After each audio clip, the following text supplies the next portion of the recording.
咁你有冇試過記性越嚟越差，第一時間就去買核桃食，但你可能唔知，咁全球有超過3億人應用錯誤嘅方式餵緊自己個腦。咁真正嘅補腦食物排行榜上邊，核桃可能入唔到前5嘅。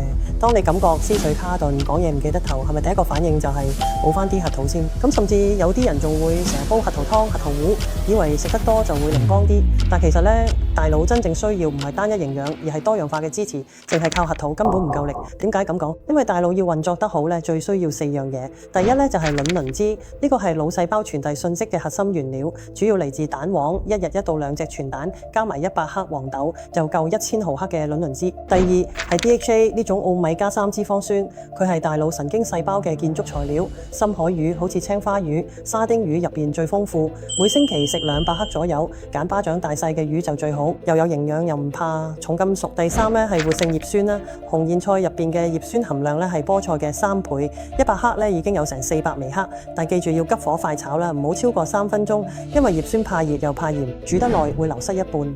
第四係磷脂酰絲胺酸，呢種物質能夠激活大腦營養因子，改善記憶功能。花生同鷹嘴豆含量都好豐富，呢4樣先係真正餵到個腦嘅黃金組合。除咗食啱嘅，大腦仲有另外6樣最中意嘅日常習慣。